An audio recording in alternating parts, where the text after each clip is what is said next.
ফেলে দেওয়া ককশিট দিয়ে কিভাবে আমি Pinterest এ দেখতে পাওয়া এই টাইপের সুন্দর, সুন্দর এগ হোল্ডার গুলো বানিয়েছি সেই নিয়ে থাকছে আমার আজকের হ্যালো এভরিওয়ান, আসসালামু আলাইকুম। কেমন আছো তোমরা সবাই?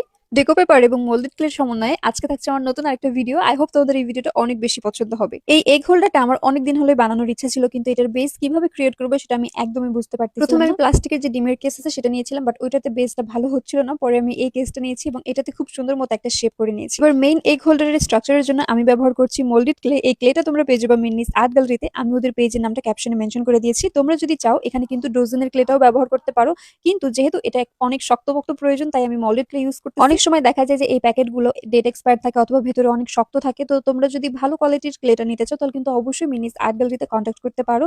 খুবই রিজনেবল প্রাইসে খুবই ভালো কোয়ালিটির ক্লে ওরা দিচ্ছে। আমি এখানে টোটাল 3 প্যাকেট ক্লে নিয়েছি এবং সেটাকে ভালোভাবে মিক্সড করে পাউডারের সাহায্যে একটা রুটি বেলে নিচ্ছি। এই রুটিটা ঠিক যতটা মোটা হবে তোমার ক্লের স্ট্রাকচারটা তত বেশি মজবুত হবে এবং সুন্দর হবে, তাই চেষ্টা করবে একদম পাতলা না করে একটু মোটা শেপ করার।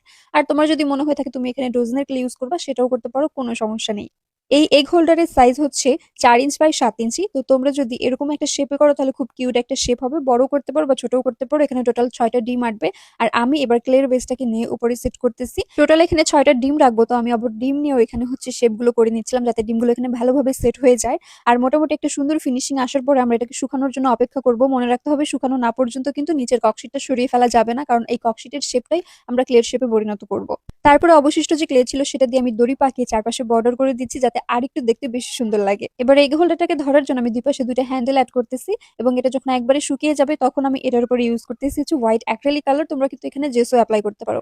আর এটা শুকাতে শুকাতে চলো তোমাদের সাথে শেয়ার করি যে আজকে আমি কি ডেকো পেপারটা এখানে ইউজ করব। আমার কাছে অনেকগুলো কালেকশন আছে।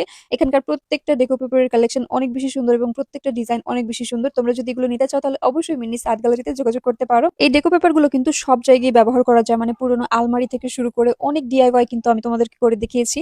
তো আজকে আমি এখানকার এই জিনিসটা ব্যবহার করতেছি। তোমাদের যদি ডেকো পেপার নিয়ে কোনো প্রশ্ন থাকে তাহলে আমাকে অবশ্যই কমেন্ট করে জানাতে পারো। আমি চেষ্টা করবো পরবর্তীতে একটা ডিটেল ভিডিও দেওয়ার যে ডেকো পেপার নিয়ে তোমরা ঠিক কি কি এক্সপেরিমেন্ট করতে পারো। যেহেতু এই ডিমের কেসটা একটু উঁচু নিচু জায়গা আছে সেজন্য আমি প্রতিটা হার্ট শেপ গুলো আলাদা করে কেটে নিচ্ছি এবং আলাদা আলাদা করে এখানে সেট করতেছি।